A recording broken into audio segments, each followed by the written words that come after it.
At the death of the Prophet Muhammad in 632, his followers led dazzling military conquests.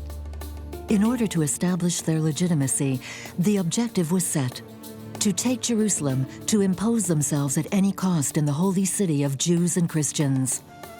One man will leave his mark on the city: Caliph Abd al-Malik of the Umayyad dynasty.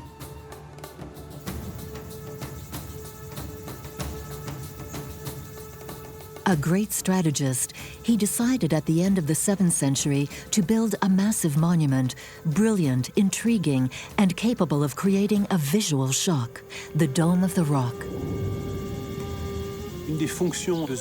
One of the functions of this building is for it to be seen from a distance, to be a focal point. It was the highest building in the Holy City, and then this gold coating made it shine. The testimonies are innumerable since the end of the 7th century on the magnificence of this building. In Jerusalem, Islam is a new religion. Caliph Abd al-Malik deliberately orders the construction of the Dome of the Rock at a specific location.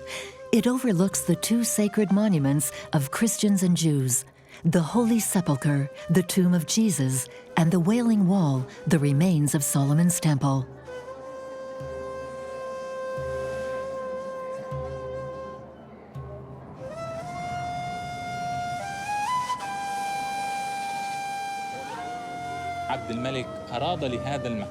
Abd al-Malik wanted this place to be the most beautiful, if I may use that expression, in all of Jerusalem, in relation to the new religion that had entered the city.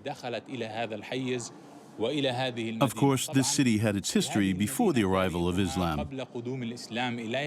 and Islam was aware of it.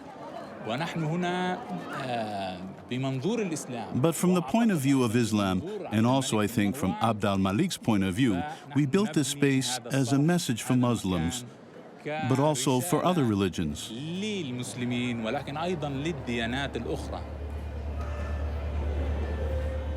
This message is for everyone. Here, men and women mix, contrary to the rule observed in all mosques. Because, surprisingly, this essential monument in the history of Islam is not a mosque. For Caliph Abd al-Malik, the Dome of the Rock serves above all to deliver a message to the inhabitants of Jerusalem, Jews and Christians alike. It is part of a vast enterprise of seduction. It's a powerful proselytizing tool to get the new religion and its prophet Muhammad admitted. On the interior walls, mosaics with discrete inscriptions are embedded in the elements of the decor. A text written in Kufic, one of the oldest forms of Arabic writing, over a length of 240 meters, surrounds the construction. The message reveals the meaning of the monument, directly addressed to the Jews and Christians, known here as the people of the book. People of the book, do not exaggerate your religion. Say about God only the truth, that the Messiah Jesus is only the Son of Mary, and that he was only God's messenger.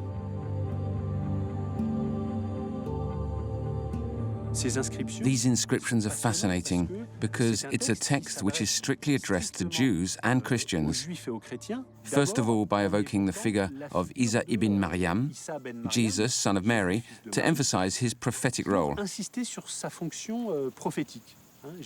Jesus is one of the greatest prophets in the chain of prophets, one of the greatest prophets of Islam. And at the same time, Jesus is only a prophet. Jesus is not the Son of God. This message inscribed Islam as the third monotheism. The monument is built around an extremely symbolic rock. According to tradition, it is on this rock that Abraham intended to sacrifice his son Isaac. It's a bare rock. We can see the bedrock, so it's not soil, nor is it earth. It's the bedrock that's there, like all the rock outcrops in Jerusalem, to witness the origins of an original story. In a cave under the rock, the Muslim faithful come to pray, addressing their devotions to Abraham. The rock symbolizes an original narrative that the Jews and Christians already have in common and is naturally inscribed in the new religion. The founding act of the three monotheisms, the founding act of the covenant between the divine and humans through God's friend Abraham, is this request for the sacrifice of his son and this rock.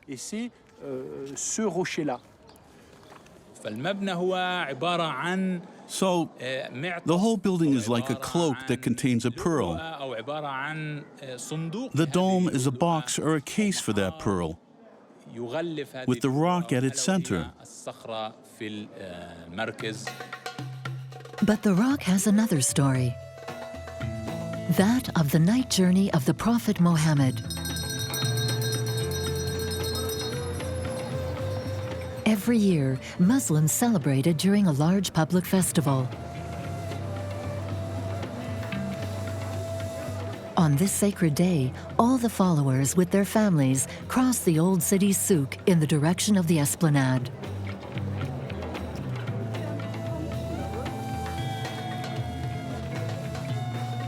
Celebrated throughout the world, this festival takes on a special dimension in Jerusalem. According to traditional accounts, the night journey took place between Mecca and Jerusalem.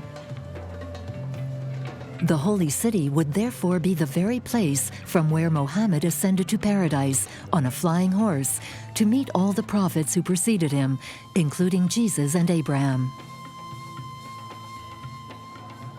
On the esplanade, families gather to pray and tell the children about the events of this sacred night.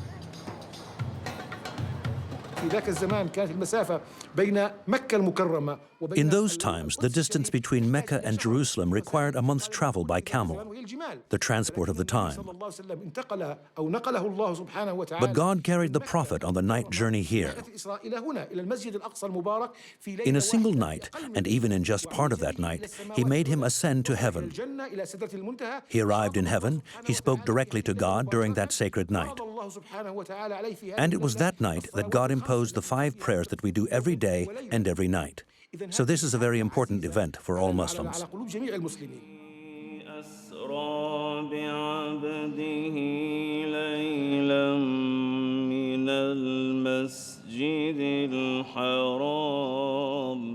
Prayer, a pillar of Islam. It is performed 5 times a day in the direction of Mecca. Inside the dome, the women plunge their right hands into an odorous cavity whose perfume, which they bring to their face, is supposed to be that of the Prophet.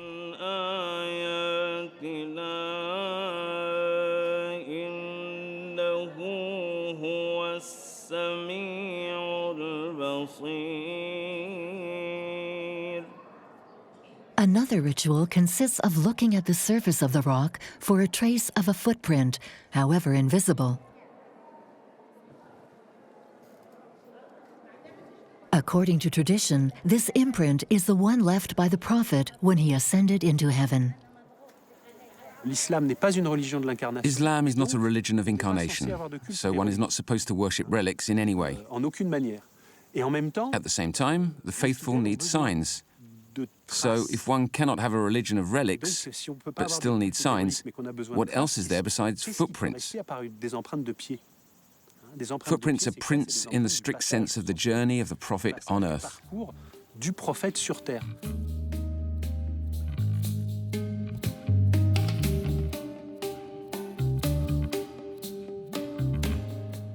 The affirmation of this new religious identity in continuity and confrontation with other religions will also be reflected in architecture. Islam wants to rally new believers. It needs an architectural proposal worthy of its ambitions. Plans, structure. Muslim builders are inspired by the sacred monuments already present, and at the same time, they invent their own codes. We're looking at an octagon. The octagon is the perfect transition between the square and the circle. And we know this very well in Islamic tradition, in religious anthropology. The circle is the divine and the square is the earth.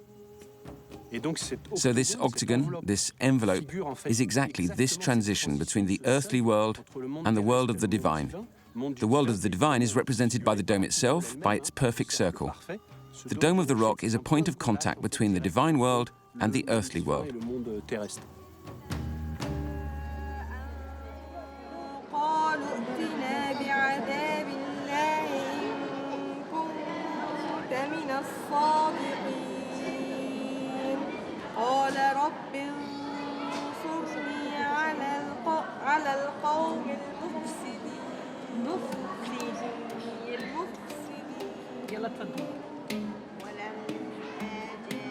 The originality of the monument, its architectural strength, also rests on all its infinitely worked interior decorations.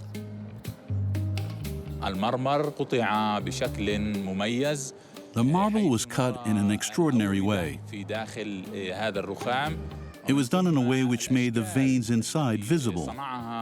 And then there are also the shapes that have been created by architects and craftsmen, using veins, using marble, and playing with the slices of stones. Of course, this technique is also found in Roman and Byzantine architecture, and craftsmen, Muslim or not, used this model. For the first monument of the conquering Islam, techniques and materials usually used by Christians are largely reused. Resting on a circular arch of 12 columns and 4 pillars, with a diameter approaching 20 meters, the dome of the monument is as sumptuous inside as it is outside. It is 30 meters high.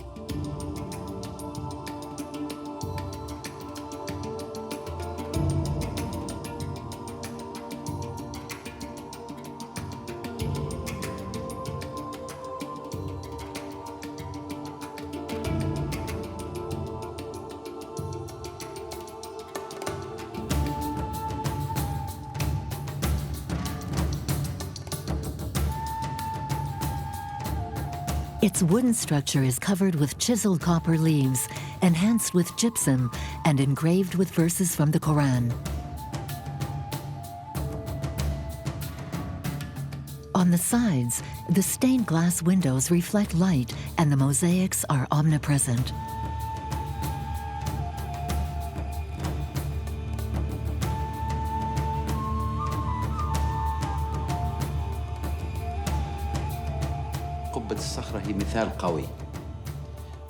The Dome of the Rock is an excellent example that I will use to highlight the link that exists between continents and between civilizations.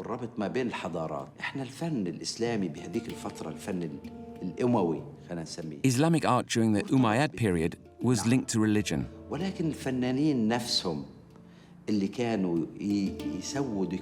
it was the artists who decorated and adorned the churches, who converted to the new religion and decorated the Dome of the Rock.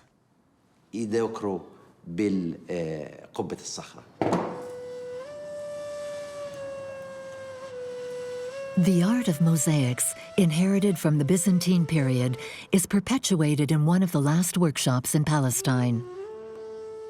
With the same movements, the same dexterity to cut the tesserae, these fragments of earth and glass, the craftsmen reproduce the most beautiful motifs of the Dome of the Rock in view of the necessary restorations. These mosaics stand out as a signature of Umayyad architecture. We have the stone mosaic that does not reflect light. The use of glass is related to the light, the luminosity, the lighting of the sacred place. Not only to enlighten us, but also to create an atmosphere. So the lighting we find at the Dome of the Rock was designed to create an atmosphere conducive to worship.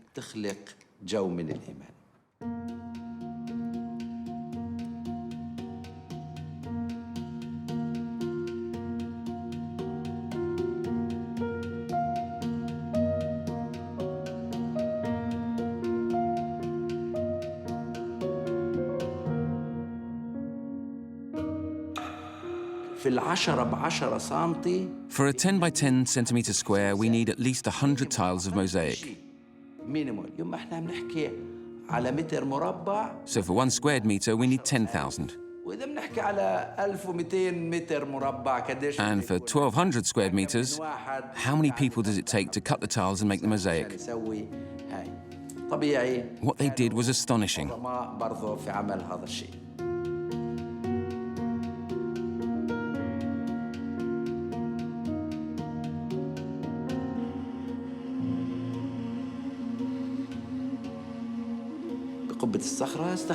For the Dome of the Rock, there are not only pieces of glass, there are shells and gold.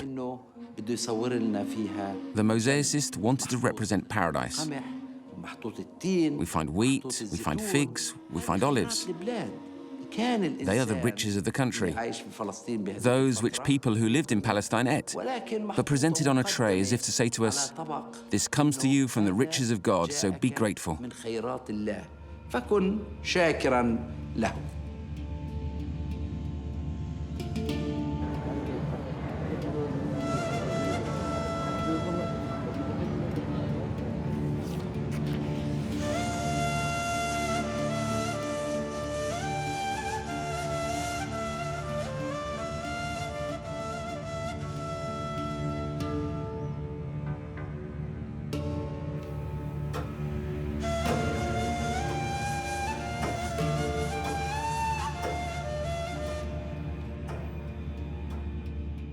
After the construction of the Dome of the Rock in Jerusalem, the conquests of the Umayyad dynasty continued at lightning speed.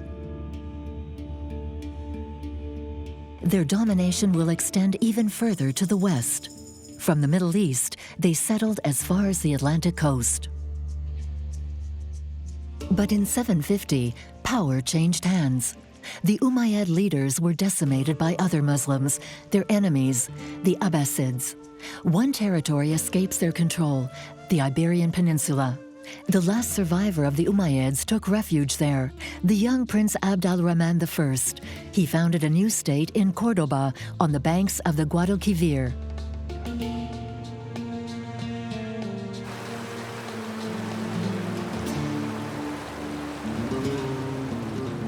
A skilled and charismatic diplomat, Abd al-Rahman I sought at all costs to revive the influence of the Umayyads despite the annihilation of his own by the Abbasids.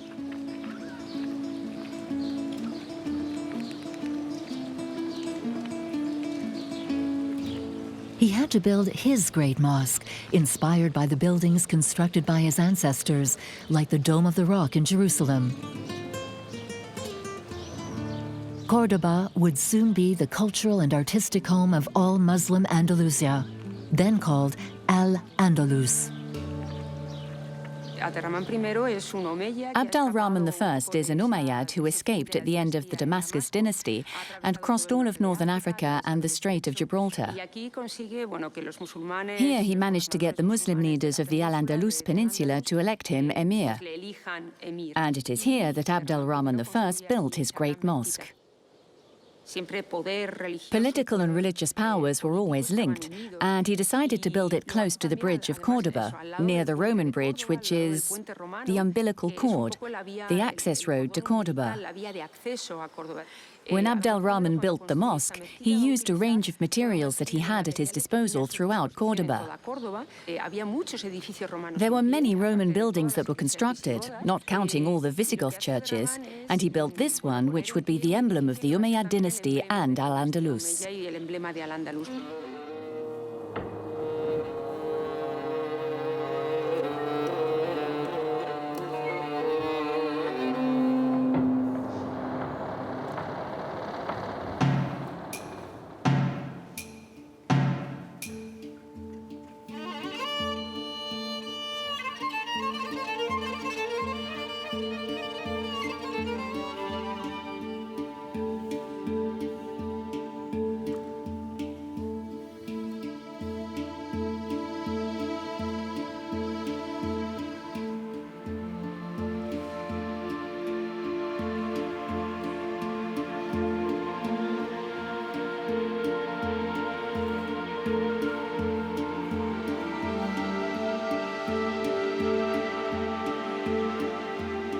Esta mezquita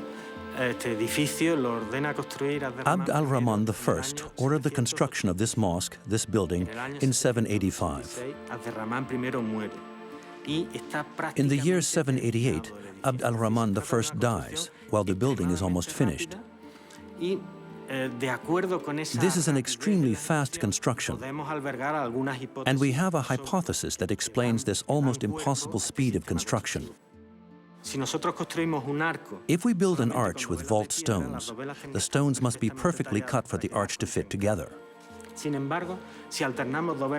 But if we alternate the stones with bricks, it makes an accelerated construction of the vaults possible.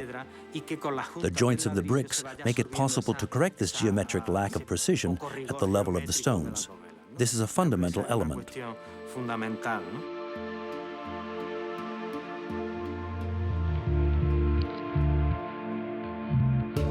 After the construction of Abd al-Rahman I's founding mosque in 786, 3 phases of expansion will accommodate the ever-increasing faithful.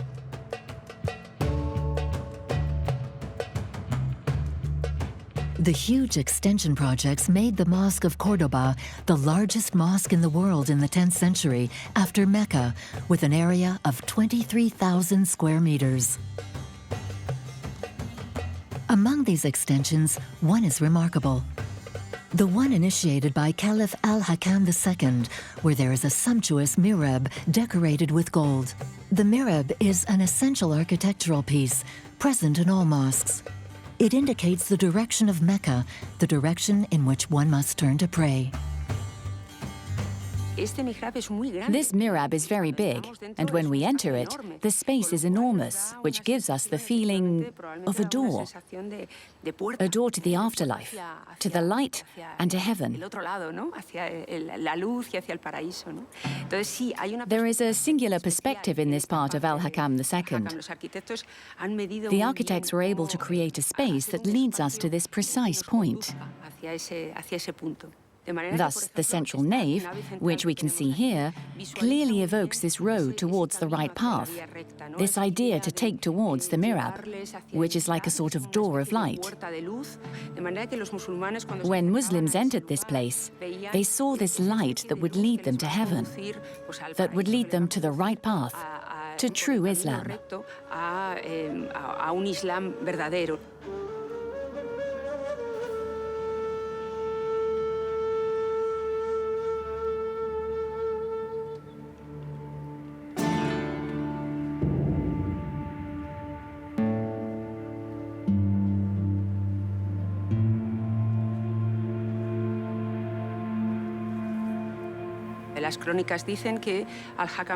The reports say that al-Hakam sends a letter to the Byzantine emperor so that he may provide him with craftsmen who will be able to produce this very complex ornament.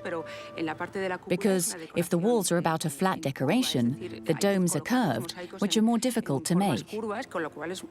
And according to the reports, the emperor sends him a craftsman, tesserae, as well as materials to make the mosaics.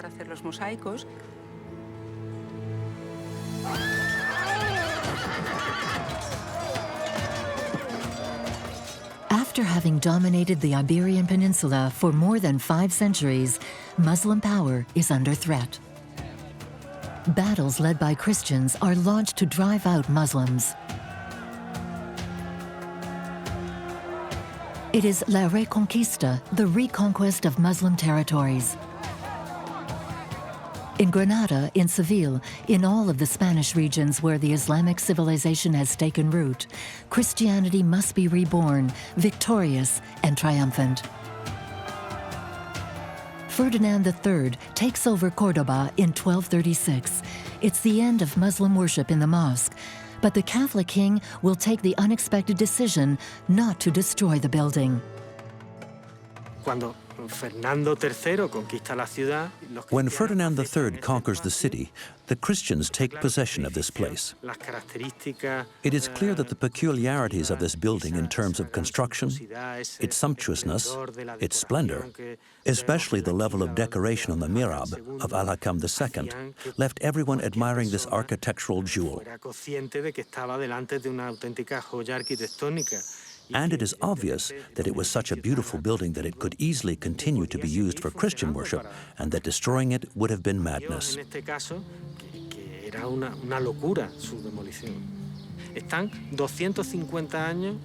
They even used the building for 250 years without making any fundamental changes to the mosque. So it does not stop being a sacred place, a place that was previously used to pray to Allah and that Christians use at that time to pray to God.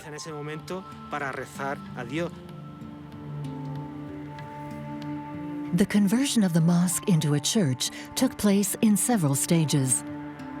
In the immense space, Christians first settle in the most luminous area of the mosque in order to be able to read the liturgy.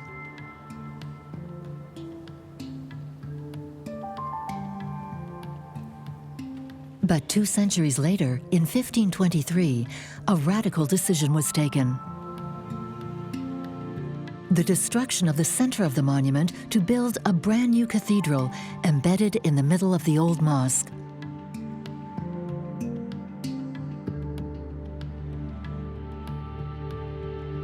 Three centuries of titanic work will be necessary to complete the work to the glory of Christianity.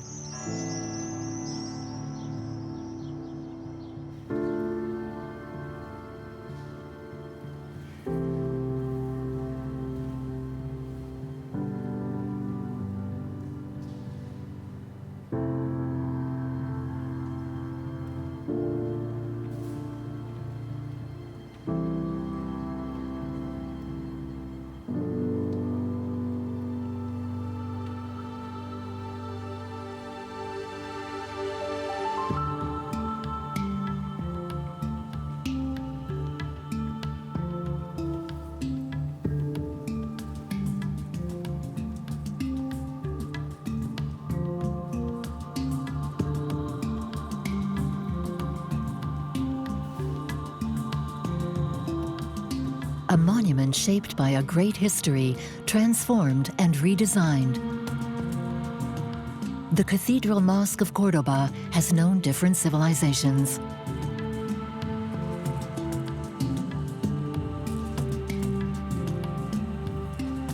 Each era has left its mark on the stone, and the sacred thread of the building has crossed the centuries.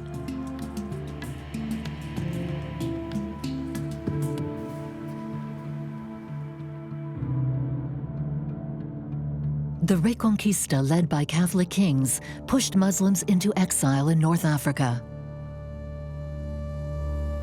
This was the definitive end of the last Umayyads.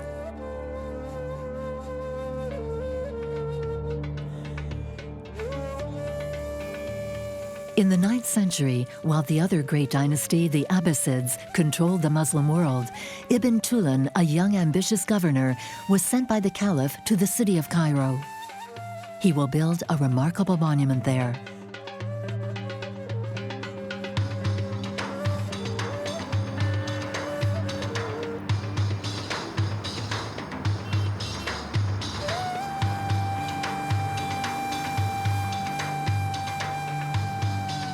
The Ibn Tulun Mosque is considered a jewel of Abbasid architecture. Of all the mosques in Cairo, it is the oldest. It is the affirmation of a sober, bare architectural style, a real break from the flamboyance of the Umayyad. With its huge square courtyard, it is also the largest in Egypt.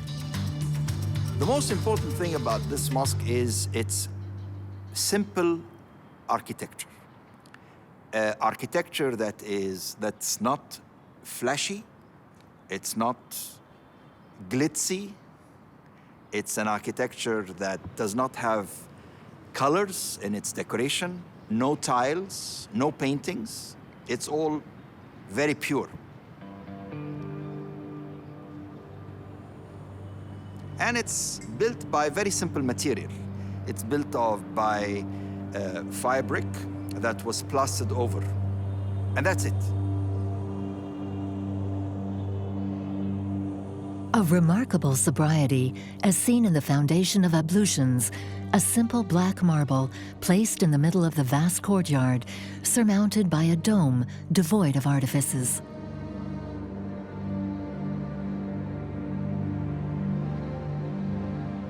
Ibn Tulun, the commissioner of this mosque, is a son of a slave from Samarra in Iraq. When he arrived in Cairo in the year 868, one of his first visionary decisions was to create a new city whose heart would be a mosque.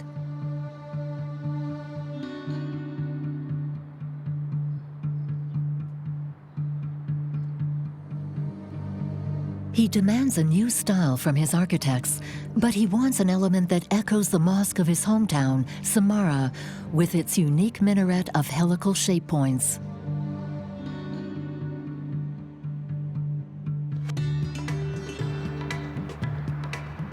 Ibn Tulun had a copy erected, attached to his mosque, as the mark of the Abbasid presence in Egypt.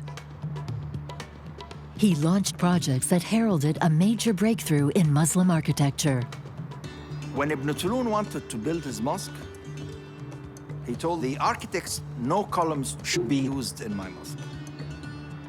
And the architects told him, why go through all this difficulty? It's easy. We go to any ancient monument, we go to churches, we go to synagogues, old, that were destroyed probably. We get the columns and we build, like the previous mosques were built, this way. He said, no, I don't want any of that. I don't want you to go and destroy ancient monuments or churches or synagogues or any of that. I want you to build me this type of pier that I want. These robust piers support arches, and these are pointed arches. It's the first pointed arch that we have in Egypt, and probably the oldest pointed arch in the history of architecture is right here. The arches themselves are very graceful. In his desire to distinguish himself from his predecessors, Ibn Tulun imposed a new conception of Islamic art. Inspired by the Iraqi deserts in which he spent his childhood, he highlights this heritage, favoring the sobriety of the decoration. This meant a complete breakaway from Umayyad art, which was based on elaborate mosaics in the Byzantine style. The Mosque of Ibn Tulun is different from what was before, like in the Dome of the Rock and in Cordoba. There was big, huge areas that are made of mosaics, but it is vases and flowers and trees and pearls and jewelry. The revolution was by the Abbasids. Abbasids came over and they obliterated everything that was Byzantine, and in order to imply a new character for Islamic art, they went into the abstract.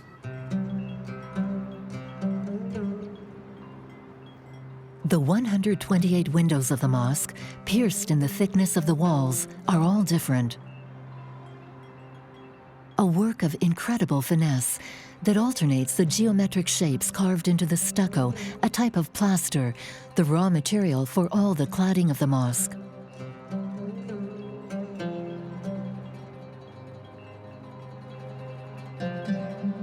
A mixture of plaster, glue, pulverized marble, slaked lime, chalk, and pigments, all bonded by water, stucco allows the creation of thick coatings with an aspect and hardness of the stone, while leaving the craftsmen the freedom to fashion their creations by hand.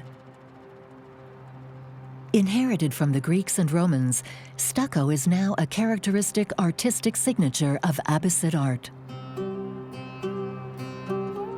Ibn Tulun came from Samarra, and there everything was made of stucco, almost everything.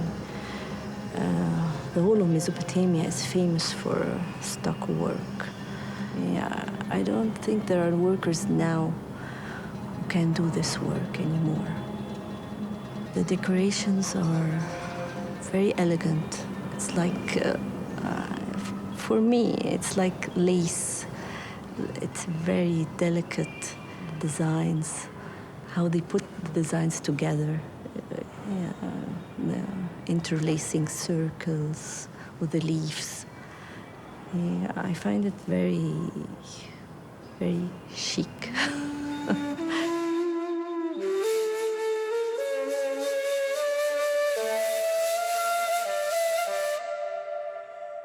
We find that the windows are never centered with any arch. So we want to center the windows unconsciously. And once you center one window, you're seeing the second. So we move within the building until we center without knowing. And once you center the second, you are centering the third and fourth, and then it becomes endless in the movement within the building. And once you reach that point of entering a building that you are constantly moving in it, it shows ultimate degree of architecture. Because architecture in itself is the sense, it's the art of movement, not the art of static structures, because you are living within the building.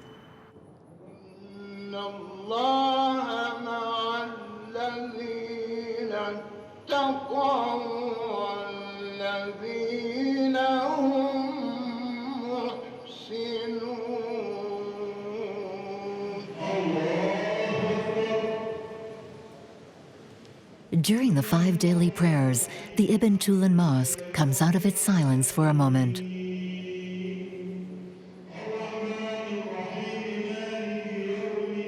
Facing the mihrab which points to Mecca, the faithful men of the neighborhood arrive to worship.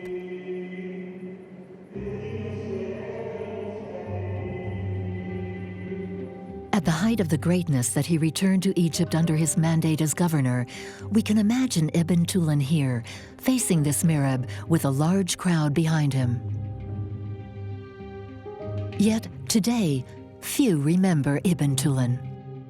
He would rest in anonymity a few steps from the mosque in the middle of the city's great cemetery, in this mausoleum, unknown and ignored for centuries. Historically known as the Tomb of the Abbasids.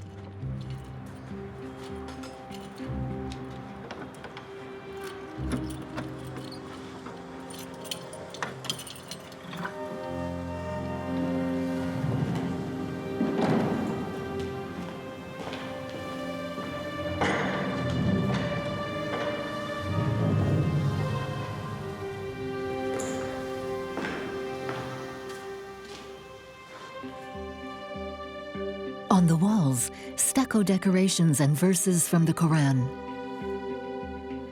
On the ground, 2 graves, one large and one small. It is in the smaller of the two that the remains of the great leader would be found.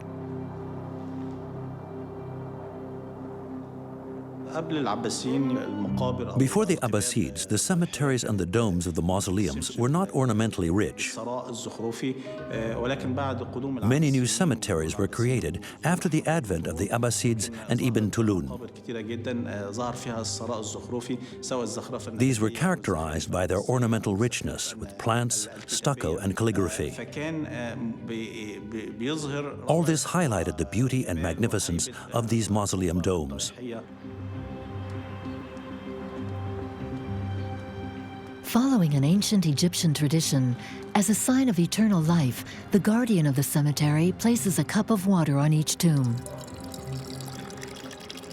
Men and dynasties disappear, leaving only traces of their passages engraved in stone.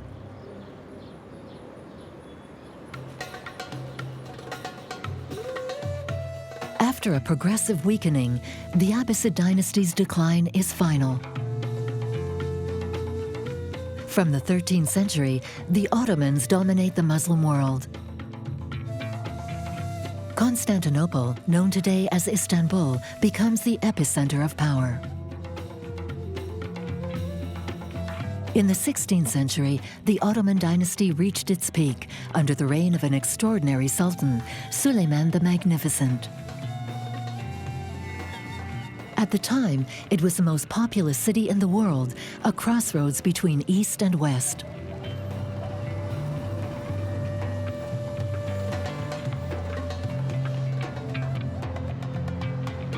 Like all the powerful rulers, Suleiman the Magnificent ordered the construction of a monumental mosque in his honor, the Süleymaniye, a symbol and reminder of the Ottoman Golden Age and its most illustrious sultan.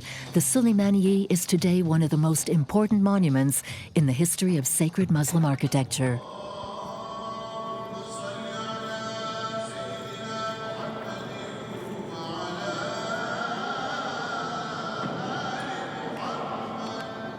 Every Friday, the mosque attracts large crowds for the Great Prayer.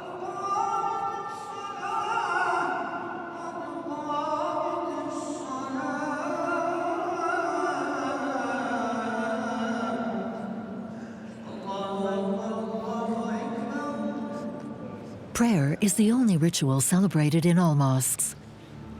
No other ceremony, be it marriage or burial, may take place there.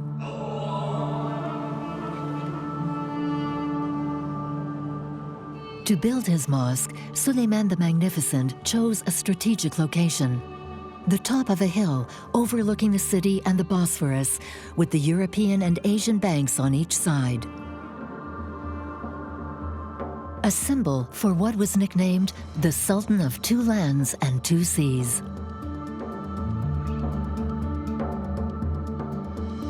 Suleiman the Magnificent was about 50 years old when he decided to build the Süleymaniye and its complex. Up until this age, he spent most of his time on horseback, having conquered a vast empire that went from the Balkans to Central Europe and Hungary to the gates of Vienna.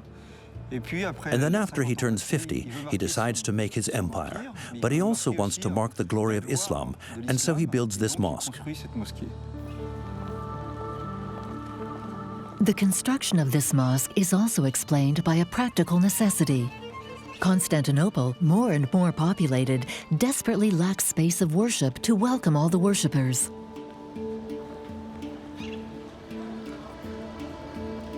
But for Suleiman the Magnificent, the challenge is also to compete with the splendid Basilica of Saint Sophia. The Byzantine masterpiece was a seat of Eastern Christians until the capture of Constantinople in 1453 by Sultan Mehmed II. Overwhelmed by its beauty, the sovereign conqueror forbids its destruction. However, the building was immediately converted into a mosque. But despite its conversion, Saint Sophia remained a cumbersome symbol of the city's Christian past.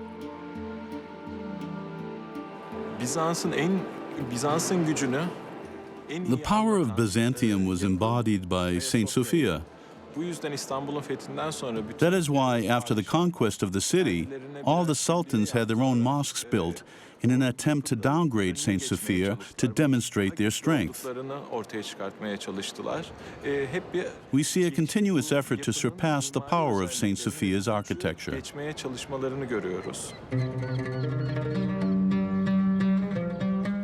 It is the chief sovereign architect, Mimar Sinan, who will set about the task of creating a building that would eclipse Saint Sophia.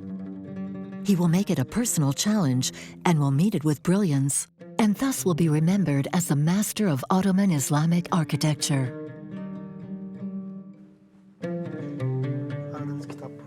The mosque's archive library holds a unique book, a book of calligraphy written during Sinan's lifetime that tells his story. Written entirely by hand, at Sinan's request just before his death, this book occupies a very important place in Ottoman history. It offers us information about Sinan's whole life, his vision of things, his relationship with Sultan Suleiman, and even their disputes and the Sultan's threats. In this text, Mimar Sinan says that at 23, he was snatched from his family by representatives of the Sultan. This was a fate of many young Christians of the time who were forcibly converted to Islam. With the status of slaves, they were integrated into a special order, that of Janissaries. They received an education and could later occupy high positions in the army or in the administration. For Mimar Sinan, now chief architect, the construction of the Süleymaniye Mosque is the crowning achievement of his career. The Sultan, how fortunate, ordered me to build him a beautiful mosque. After renovating his old palace, I began the foundations of the Süleymaniye.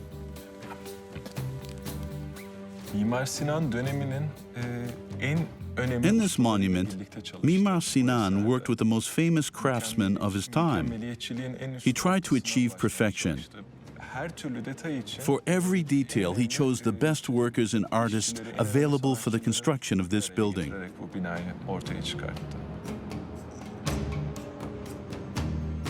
Seeking to satisfy the Sultan's impatience to have his mosque the largest and most sumptuous possible, Mimar Sinan does not hesitate to bring exceptional materials from the four corners of the empire or to strip older sacred monuments. As the stones were sought from unique sites, be they shrines or temples, it is probable that there was a sacred dimension that was intended. It is hoped that somewhere the manna of the ancestors or divinities who protected this temple will protect the mosque. Among the different columns, we notice some of marbled red, the imperial color of excellence. They are the porphyry, a material much harder than marble and whose only known mine had been exhausted by the ancient Romans. Fascinated by this material that they didn't know how to work with, the Ottomans brought these columns from distant cities like Baalbek in Lebanon or Alexandria in Egypt. According to them, these columns had a supernatural origin. There are texts that tell of the magical dimension that these pieces of porphyry had in the imagination of the sultans and the people. The porphyry columns came from mountains on which giants worked, and they used to pour water into molds, and then place plants that colored the stone when it solidified. And indeed, when we look closely at the porphyry, we see these veins and these reflections of very different colors.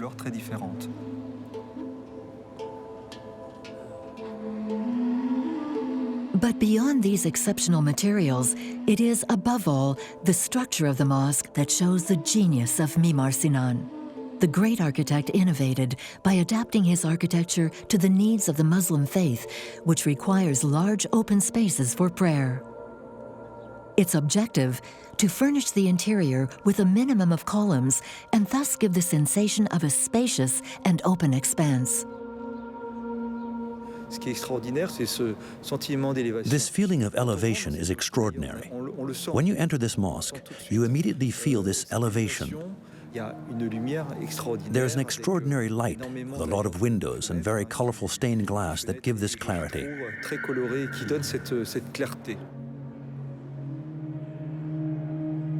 138 windows spread natural light inside the Süleymaniye.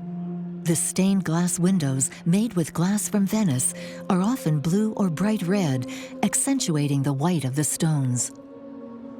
To perfect the lighting of his mosque, Mimar Sinan also installed hundreds of oil lamps, replaced today by electricity. The soot from the lamps could blacken the walls and damage the decorations. Sinan then set up an ingenious air circulation system. According to records, to test his invention, the great architect requisitioned workers by asking them to smoke the hookah in the mosque. The smoke was drawn through chimney ducts to high rooms where it was deposited on the walls. It was then recovered and reused.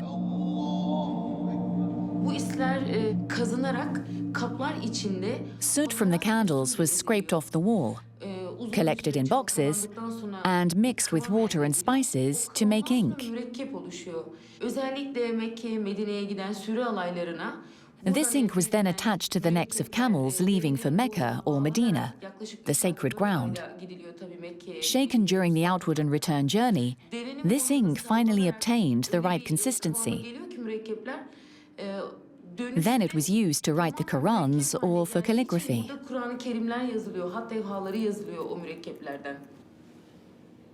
This high-quality ink was given by the Sultan to the best calligraphers of the empire. In this small school on the banks of the Süleymaniye, a few devoted enthusiasts perpetuate this ancestral art. All Muslims, when looking at history, understand the importance of the art of writing. Because at the heart of Islam is the book cherished by all Muslims, the Quran. So calligraphy is a tool, or a search to perfect the writing, a quest for refinement. That is why calligraphy is at the same time a message, a letter, a painting, and an art. Examples of this art can be found on the walls of the Süleymaniye. Human and even animal representations are forbidden in Islam. Therefore, calligraphy occupies a central place in the decoration of mosques. The Ottomans have become masters of this art.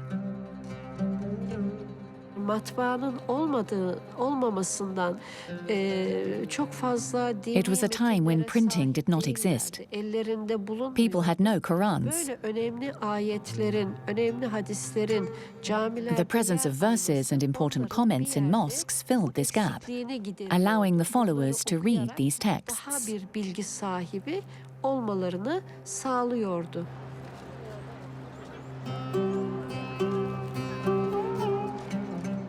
Both inside and outside, calligraphy thus recalls the main verses of the Quran and the main rules of Muslim worship. First, we must detach ourselves from worldliness, and for that, there is the ritual of ablutions. We do not wash ourselves because we are dirty, but to clean ourselves spiritually, symbolically. For example, when we've spoken badly to someone, we have the opportunity of correcting our mistakes by cleaning our mouth 3 times. And in the same way, if we hear calumnies and our ears are polluted, we wash our ears.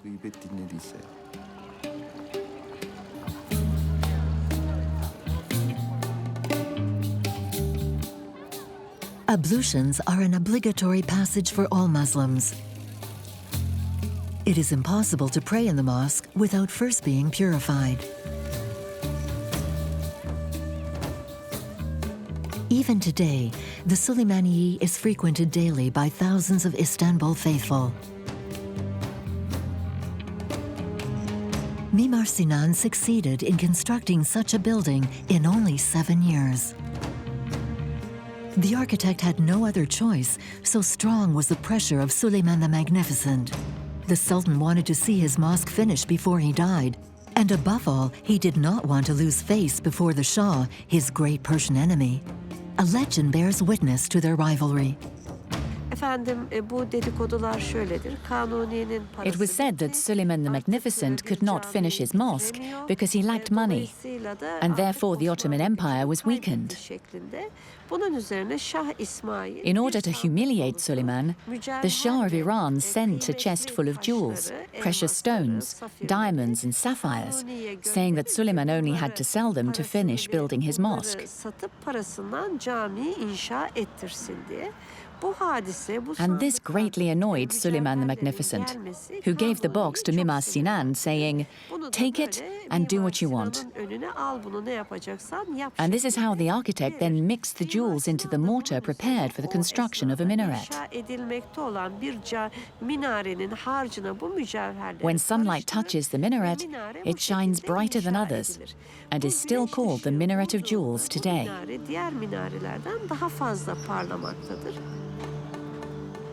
Legend or reality, this story bears witness to the centuries-long rivalry between the Ottoman Empire and the Persian Empire. This confrontation culminated under the great Persian Safavid dynasty. At the beginning of the 17th century, Shah Abbas, the greatest of the Safavid rulers, wanted to make the capital, Isfahan, the epicenter of Shi'ism. Shi'ism and Sunnism, 2 distinct branches of Islam. This division dates back to the Prophet's death. It opposes those who follow the descendants of the Prophet's family, the Shiite minority, to those who make allegiance to the Prophet's companions, the majority Sunnis. The Ottomans are Sunni, while the Persians are Shiites. And this religious particularity will also be expressed in architecture. At the time, in Isfahan, we had an intense competition between the city of Isfahan and the Ottoman Empire, whose capital was the city of Istanbul. The Safavid ruler wanted to build an impressive and majestic square that became famous and better known than the city of Istanbul and its monuments. This is why great attention was paid to decoration and the quality of the spaces. The jewel of this square is the Shah Mosque, built in the early 17th century. It is a centerpiece of Shah Abbas's vast project to transform the city of Isfahan into the capital of Persia.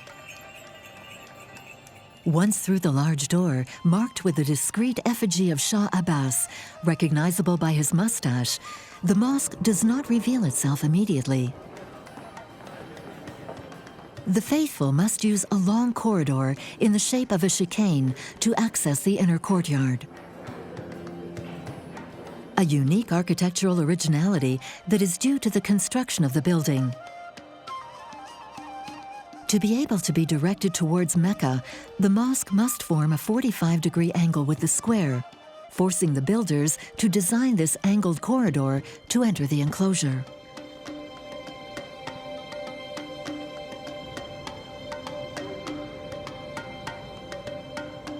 In the courtyard, the effect is striking. An immense open space.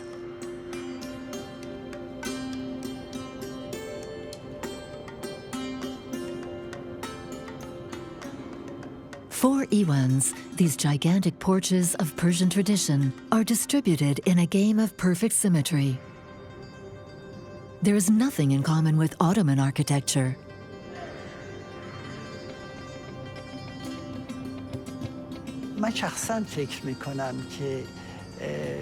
Personally, I think it's difficult to speak of a true style of architecture specific to the Ottoman Empire. For example, when we look at Sinan, the principal architect of this period, we see that many of the concepts and forms he used already existed before the Ottoman period and was simply developed and personalized by the Ottomans to a very high level.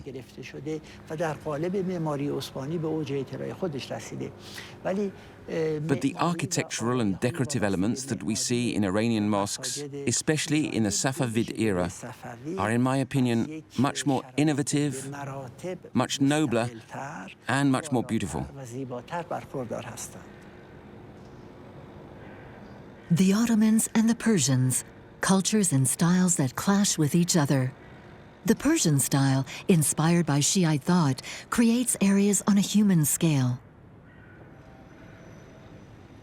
Colors occupy a prominent place, and in particular blue, the symbol of the sky, is very present in Persian mosques.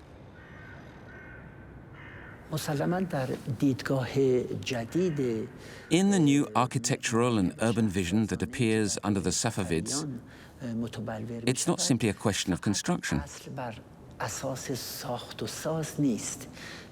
In the center is the human. People become the raison d'etre and the main axis of building design. We begin to follow the principles of fluidity and transparency. This gives us buildings which are lighter and brighter. Since its construction nearly 4 centuries ago, the Shah Abbas Mosque has suffered the ravages of time. Extreme temperatures, powerful light, and bad weather have degraded the famous ceramics, which gives the monument all its beauty.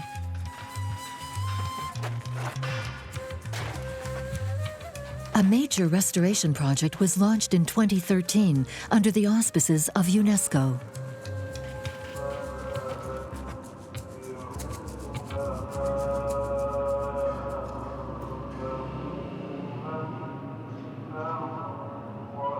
After After the last evening prayer, when the door of the mosque closes, the restorers return to their workshop located within the building itself. In the calm of the night, they draw up the cutting plans of the ceramic tiles used in the restoration of the dome. What you see here is a large view of a part of the dome. That's 1/16 of the dome. This profession has been in my family for generations, and it's a skill that I must preserve. It's an art that comes to us from the Safavid era. After putting the numbers, we cut the paper. We must be precise, and even if we have 100 meters of paper, we must be very accurate. You have to be on the lines and without using rulers, and then afterwards we glue the cuts to the tiles.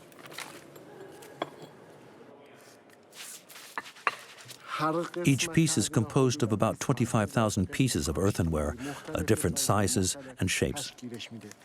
And on the entire dome, we have about 500,000 pieces on the whole surface.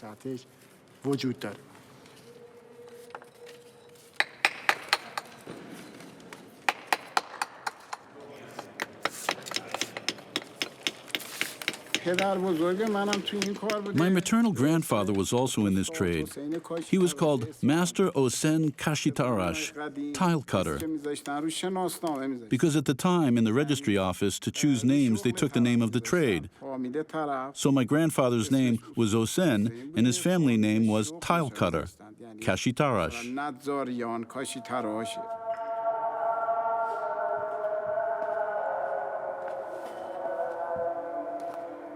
The night ends in the Shah's Mosque.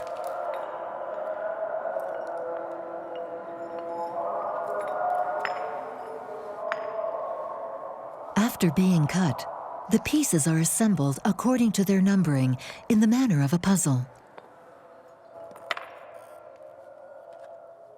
They are then glued together with plaster on panels weighing no more than 50 kilos. On the whole dome, we have about 500,000 pieces of earthenware like these. And that adds enormous weight to the dome. In fact, we have almost 1,000 tons of excess weight on the dome, counting the panels and the plaster. So in total, it adds almost 1,000 tons just for decoration.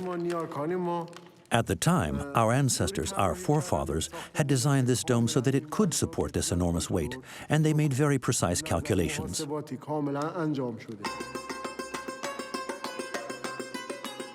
The specificity of this immense dome?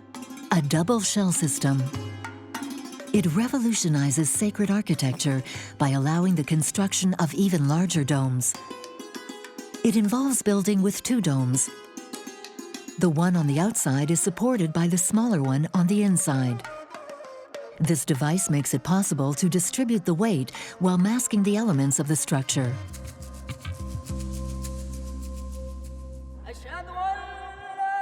Another ingenuity of the dome, acoustics.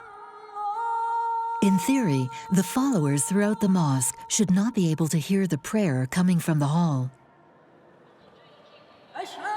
But in a central point of the ground, at the exact center of the dome, the slightest sound spreads through the space of the mosque in repeated echoes. The vaults dug into the walls and the dome act as a sound box.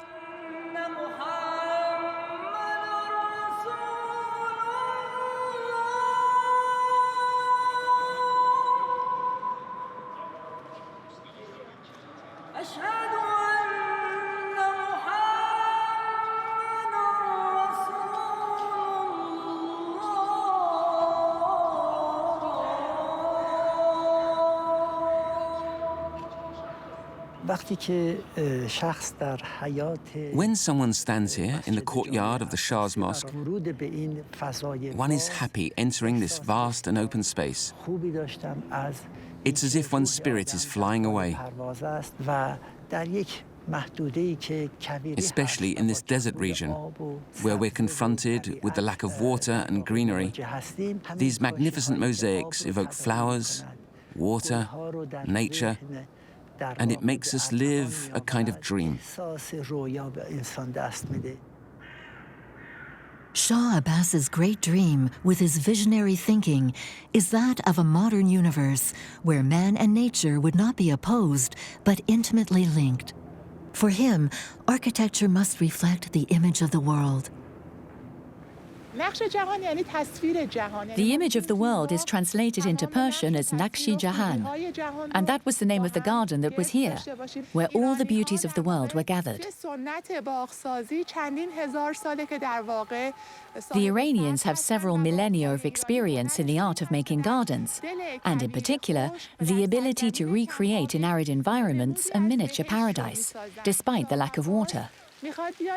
Shah Abbas wanted Isfahan to be the paradise it was imagined to be in Safavid times. Everywhere in the city, we work on shade and light, water, spaces. And some say that this mosque is to Isfahan what the tuba tree was to paradise.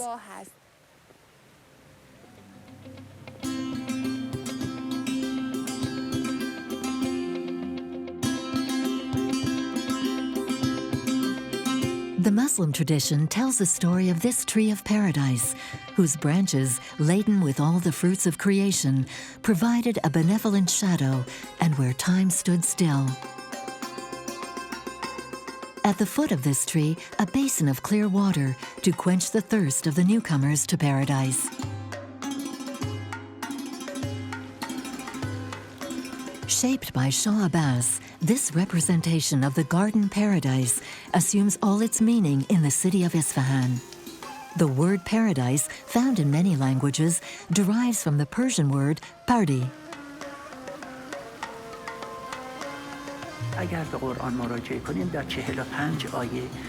In the Quran, there are 45 verses in which paradise is described in a similar way, with canals shaded by trees. And so they decided to take these elements from paradise for the garden city that would become the Safavid capital.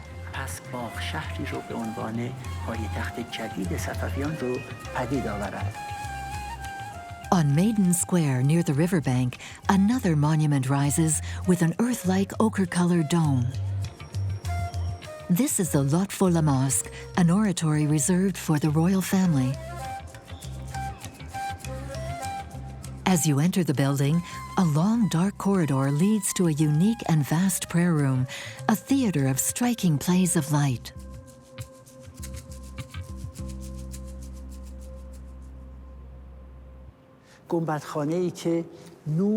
In this room, light is a symbolic representation of divine wisdom, of illumination, a divine sign of excellence, and one can find oneself transported out of oneself and out of this place into a spiritual space that allows communion with the divine.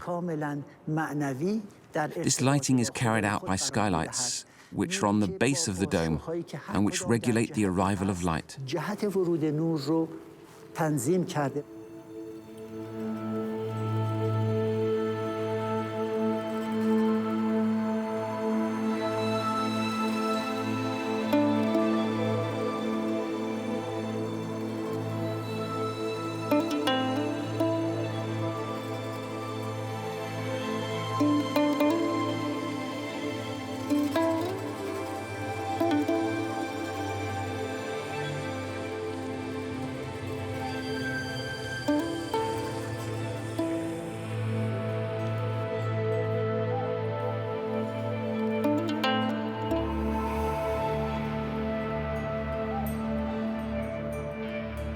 In the corners of the prayer hall, distorted squares resemble abstract art.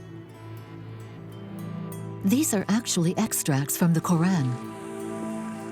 Here, this surah condemns those who turn away from the poor and orphans. This geometric Kufic script is an Iranian characteristic present in all the buildings, notably on the minarets of the Shah's mosque. These infinite decorative variations all bear sacred texts.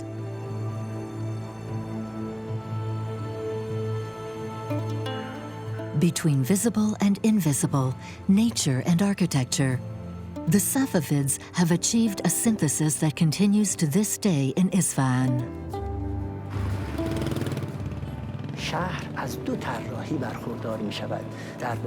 The city actually has two components. On the one hand, there is a rational conception, the geometric and mathematical component, which is rational and artificial, and on the other hand, the organic and living, irrational and bodily component that is not planned but simply present.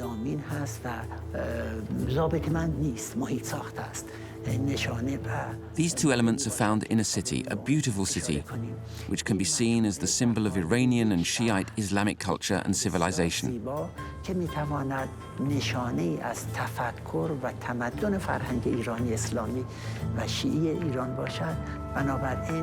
Isfahan is the manifestation of Iranian philosophical thought in harmony with nature and mankind.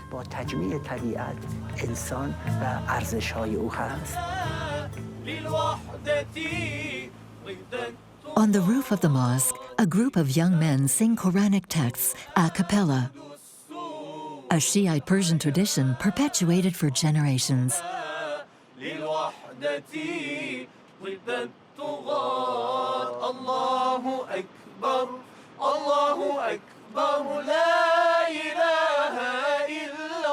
After Shah Abbas's death, the Safavid Empire went into decline, but Persian culture continues to flourish in India, where Muslims have lived since the first conquests of Islam. In the 17th century, India was ruled by Shah Jahan, a great Muslim empire of the Mughal dynasty. The Mughals, originally from Central Asia, were largely inspired by the Safavid arts and architecture. The monuments built under their reign mark the height of Muslim expansion in India. One of the symbols of the Mughal dynasty, the Jama Masjid, the Great Mosque of Delhi. It is an open mosque. The covered space is small, while the courtyard where one prays is immense. This mosque is integrated in the heart of the tumultuous old city. The three large doors overlook the bazaar surrounding the building.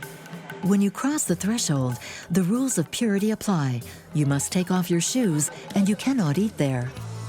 But the courtyard remains a lively place that constantly welcomes the faithful.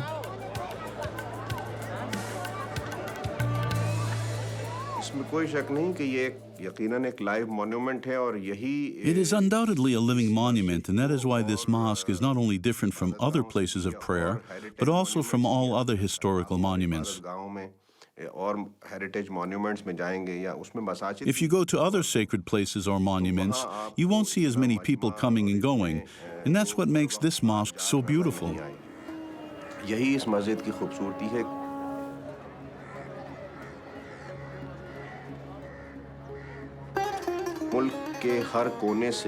People come from all over the country to see the Jama Masjid. And among them, there are people of all religions. There are Hindus, Christians, Sikhs. And there are also people who have time to spend before going to the train station. They too come to Jama Masjid, and they wait. They spend time here.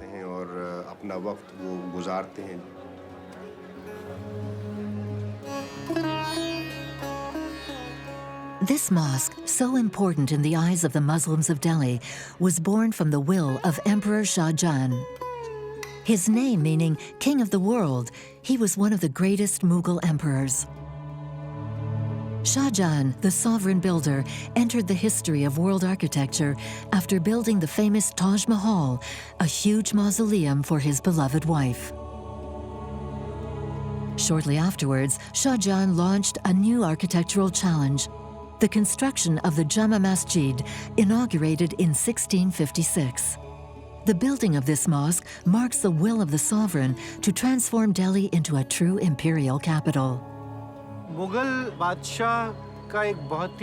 Mughal emperor had an ambitious vision, and he implemented this vision in monuments.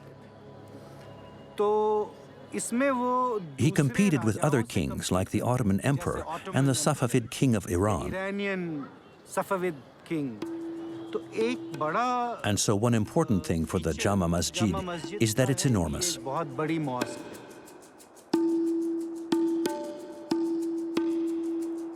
The Jama Masjid Mosque can hold up to 25,000 people. The emperor had the mosque built on a hill. He wanted it to dominate the city even higher than his own palace. The Jama Masjid looks like a fortress, a characteristic of the mosques in the region. In the event of conflict, especially with other religions, they offered the possibility of a refuge for Muslims.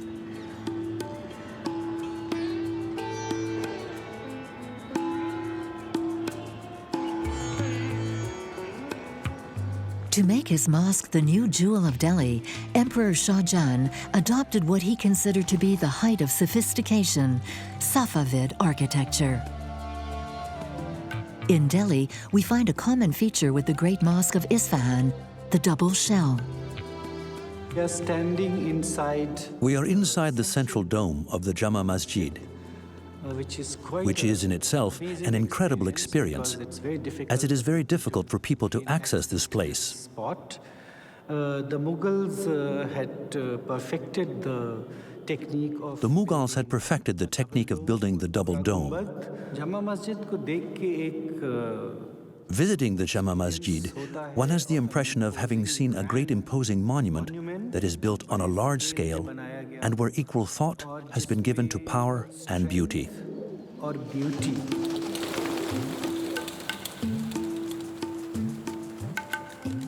The mosque is mainly built in red sandstone, the imperial color. This singular color offers the possibility of a decoration based on contrasts. Red blends with white or black marble to create motifs inspired by Persian earthenware. The Mughals had come from an area where mosaic, beautiful, intricate design tiles were used in Central Asia. Well, that technique was not known to Indians then, and they had no other alternative than to use colored stone, which was abundantly found all around India. And Shah Jahan exploited that perfectly. And the idea was from Persia, but the artisans were Indians. So there are many features now which we find is neither in purely of, which could be termed purely Persian or purely Indian for that matter. It's a blend. However, the Mughal king succeeded in developing his own style.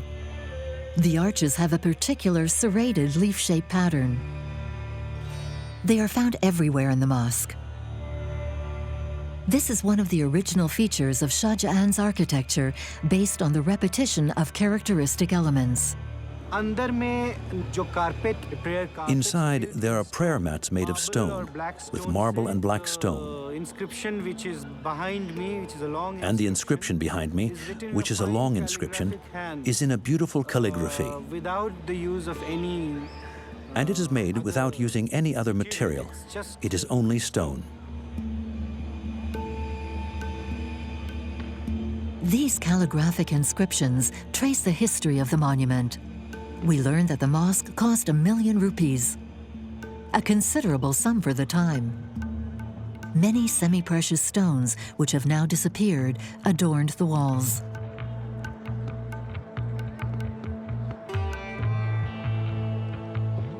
But this pearl of Mughal architecture is now threatened. It is gradually degrading because of monsoons, heat, and pollution. This monument requires, day-to-day care, because it's an old monument, like an old man who requires, everyday pills. So like that, conservation or maintenance is a process which has to be attempted regularly. We try to copy or exactly reproduce the methodology which had been used during Shah Jahan's time. You have to train the artisans, you have to guide them, teach them, and provide them proper skill training. About 10 years ago, the Jama Masjid underwent major renovations. In particular, part of the facades had to be redone in stucco. In Shah Jahan's time, stucco was not used for decoration, but to replace marble. The emperor had a fascination for this noble stone, but because of its rarity, marble was extremely expensive. They could not, afford putting marble on this side also. So just to match it, just to give, look of marble, they have applied white plaster. You can see the difference. This is marble facade, whereas this portion from here, this side, from here to this, the other end, you find, white line has been used to give a look of marble. When we plaster, we follow the traditional methodology. The composition of the material is also, almost kept as had been prescribed. We use, powdered bricks, burnt bricks, and then we mix it with some ingredients. There is a broth which has adhesive qualities, that is mixed. And at places, we also use some pulses. There is one, pulse now which I can quote, which we use also. That is urad dal. Urad dal, which we eat also in India. We, soak it in water, and then it is grinded, and then mixed. In the recipe, we also add shell lime, egg white, cream, and tobacco juice. Surprising materials, but to the eye, the illusion is perfect.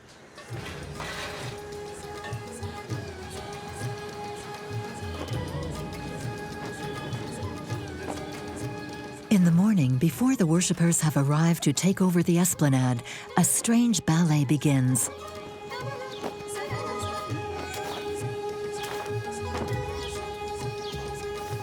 It's not dust in the center, but millet, the food eaten by the hundreds of pigeons omnipresent on the site.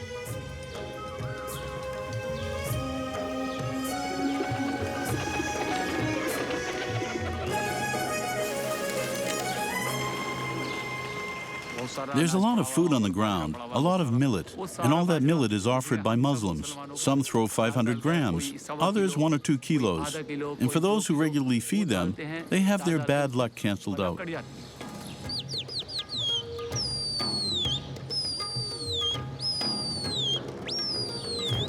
Today, a community of passionate breeders continues to work in Delhi. The pigeons, masters of the sky, have become the emblem of the city. This passion has existed since the time of the kings and emperors. Shah Jahan also had this passion for pigeons. It was the Mughal emperors who introduced and popularized pigeon breeding in India. Carrier pigeons, racing pigeons, and even combat pigeons. One of these rulers, Akbar the Great, held more than 20,000. The pigeons became one of the symbols of the reign of the Mughal dynasty.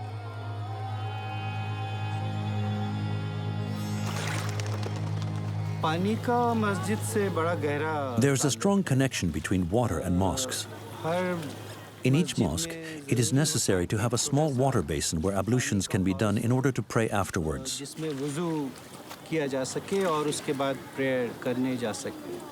In any religion which had...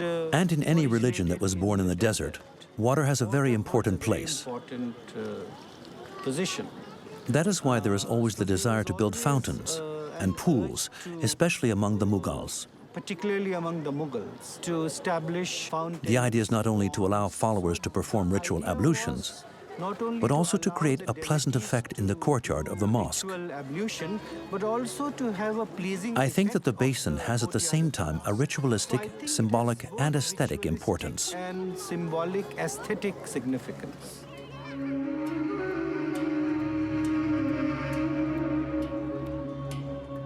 Friday, the day of the great prayer for the Muslims. The employees of the mosque get busy in the morning. They spread prayer mats all over the esplanade for the faithful. Shortly after lunch, prayer begins.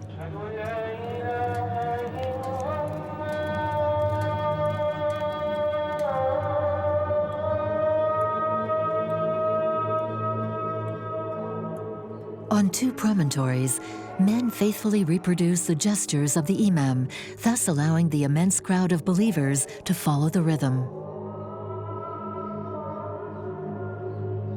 The imam leads the prayer and also occupies the role of spiritual guide.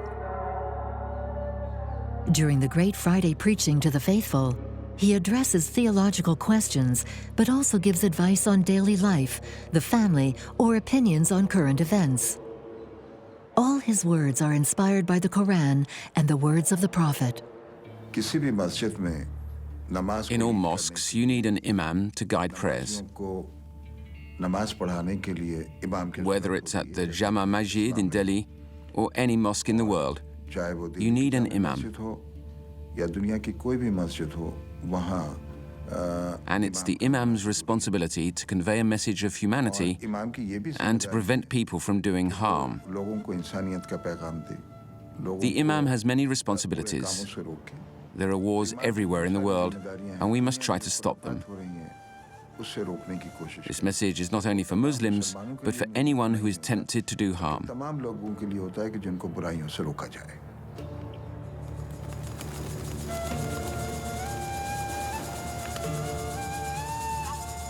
In the early days of Islam, the Prophet Muhammad welcomed his companions into his own home to pray together.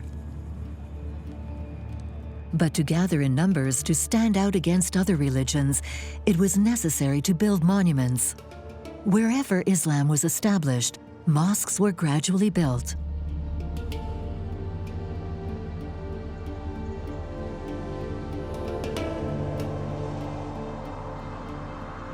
Since the Dome of the Rock at the end of the 7th century, Muslim builders have competed with architectural challenges, technical feats, and artistic creations on behalf of their dynasties and powerful rulers.